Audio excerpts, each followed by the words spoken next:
Thank you very much. Yes, live long and prosper. And that's what we're going to do by seeing what's going to be on the screen tonight. Isn't this a perfect Los Angeles summer evening? It's a beautiful evening, and thank you for your support for the Japanese American National Museum, and thank you for coming here tonight. And thank you to Tim Russ. Is he still around? There he is.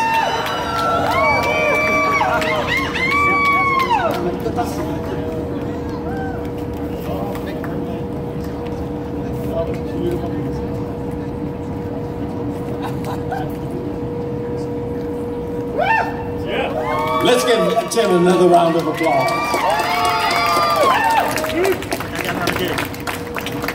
Yeah, beautiful music, a lovely summer twilight, and Star Trek. Perfect Los Angeles summer evening. Thank you, Tim. Beautiful music. And this is a Japanese American history museum. We learn from history, and this has a lot of history here that we can learn from. And it's very appropriate that Tim was here entertaining all of us before we begin this film, because this building here, this historic building, this magnificently eccentric building with the traditional classic Japanese Buddhist temple ceremonial entrance is architecturally very unique, because the rest of the facade here is Art Deco. Art Deco Grecian, not Grecian, Egyptian pillars. The congregation that built, and this is a historic building in that it was the first Buddhist building, a temple, built in Los Angeles in 1924 by the Japanese American congregation here. First Buddhist temple. And they hired an architect and told him that we want a classic Japanese temple entrance, a ceremonial entrance. But they hired an architect who loved Art Deco passionately. So he gave them that ceremonial entrance, but the rest of the facade is Art Deco Egyptian. And so this is a very unique piece of the architecture, combining a little bit of Japan, a little bit of Egypt, and a little bit of American Art Deco. Infinite diversity and infinite combinations. But the building itself has a very interesting, diverse history. It was a Buddhist temple, and the ministers were all immigrants from Japan. But there was a white man from Arizona who embraced Buddhism and eventually became a Buddhist minister. His name was Julius Goldwater. And if the name Goldwater might sound familiar to some of you political,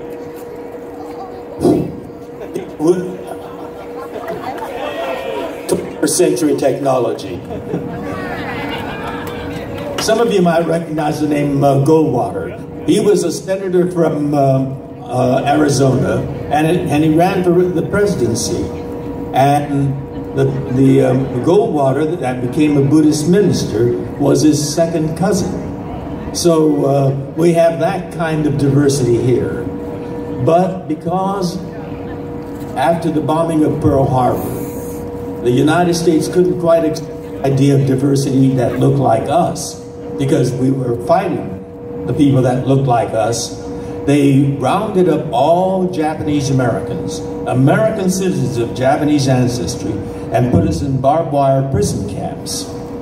And when they rounded us up from all over the Southern California area, we were brought to this corner here, corner of Central and First Street, and they checked us in, right here in front of the ceremonial entrance. And from here, we were taken away to 10 barbed wire prison camps in some of the most hellish places in this country. 10 barbed wire prison camps. And this building played a part in that. So because we were taken away, Little Tokyo became a very vacant part of Los Angeles. This temple was left vacant. But the only person that didn't have to go was Reverend Goldwater, because he was white. And so he was kept as the manager and safekeeper of the Buddhist temple. During the war, there were a lot of war support factories that popped up in Los Angeles. And many African Americans from the South came to Los Angeles. And because of all the vacancy here, Little Tokyo became changed colors from Asian to black, African Americans. And African Americans from the South are very religious people, Southern Baptists. And they wanted to have their Sunday services, but the only place here was this vacant Buddhist temple. And so they came to Reverend Goldwater and asked him whether we could hold our services here. And Reverend Goldwater, being a very generous man, opened the doors of the Buddhist temple underneath the ceremonial entrance and invited them all to come in. So during the war, this Buddhist temple rocked with the foot stamping, hand clapping hallelujah of Southern African American Baptist services right here in this Buddhist temple. And when the war ended, we came back and it became Little Tokyo again. But beyond that, it has another kind of history. That was our first building. The congregation built a new temple block down that way, and it was empty and vacant and crumbling for the longest time, until we came in and converted it into the first Japanese-American National Museum there. But we wanted to tell a big story, this whole story of the Japanese-American experience, from immigrant story to the internment story and our struggle to get back on our feet. And so we built this building here behind us, this magnificent contemporary building, designed by the son of a man who was a great artist himself, Chiura Obata, and his son became an architect.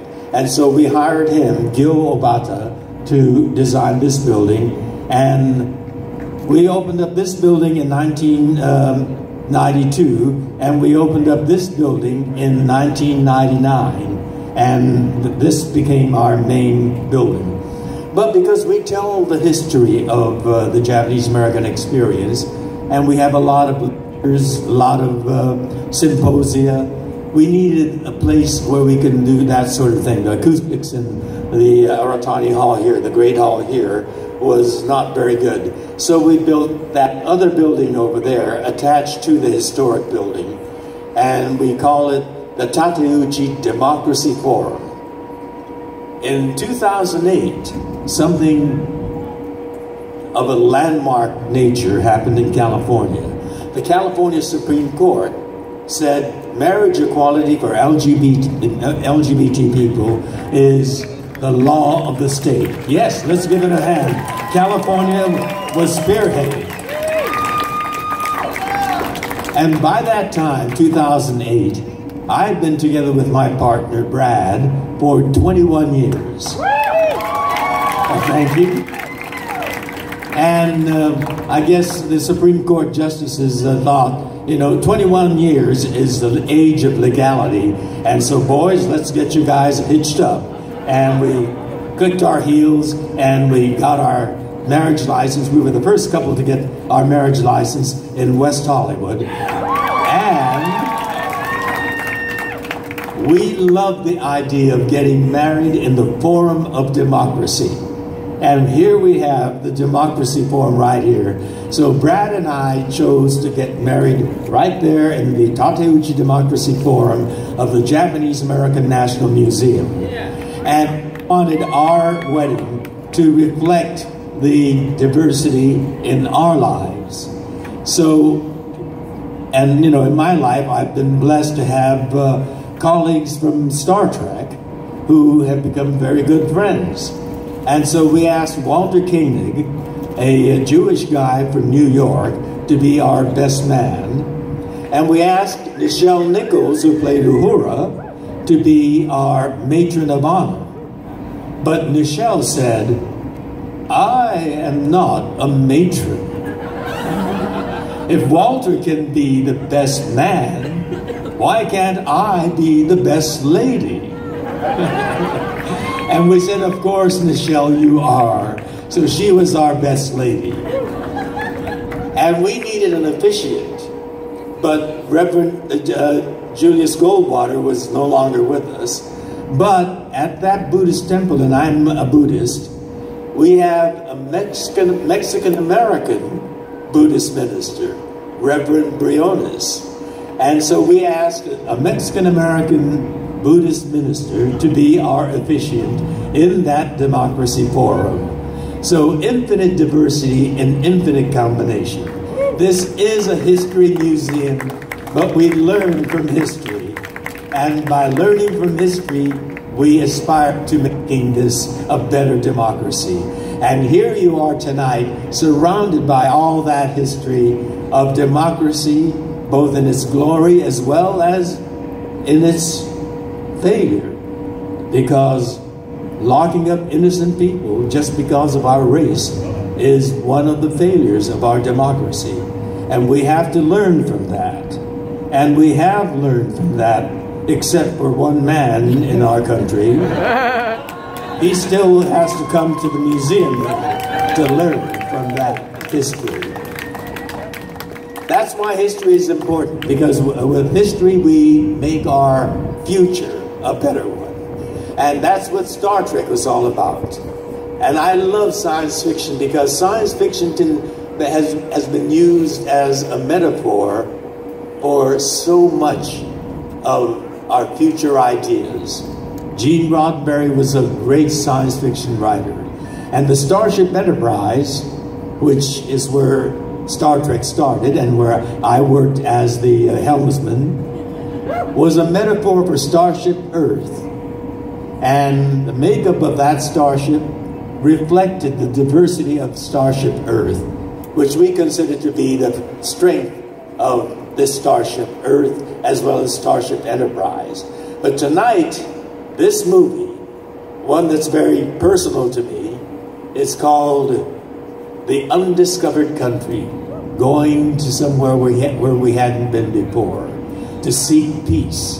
And in this one, I am the captain of my own starship. No longer the Enterprise, but the Excelsior. So that's what you're going to see. Our future of infinite diversity. People of many different backgrounds, people of many different cultures, people of many different histories, all coming together, working in concert as a team to build a better future. So it's getting dark enough to scream. So ladies and gentlemen, enjoy The Undiscovered Country on the Starship Excelsior, captained by Captain Sulu. And this is where Tim Russ comes in. Because in the very first scene, the opening scene, Tim Russ's character, Tuvok, is supposed to be there. Look very hard in that scene. Look at every one of the people you see on that starship. You may not find him, but it's revealed in a Star Trek spin-off, Voyager, in which Tuvok is a leading character, and it's revealed the part that he played on the bridge of the Excelsior under Captain Sulu in the series Voyager. So look very hard in that scene for someone you will not see in that scene. Tim Russ. So ladies and gentlemen, enjoy The Undiscovered Country, Star Trek, written and created by Gene Roddenberry. Have a great evening and enjoy infinite diversity in infinite combinations.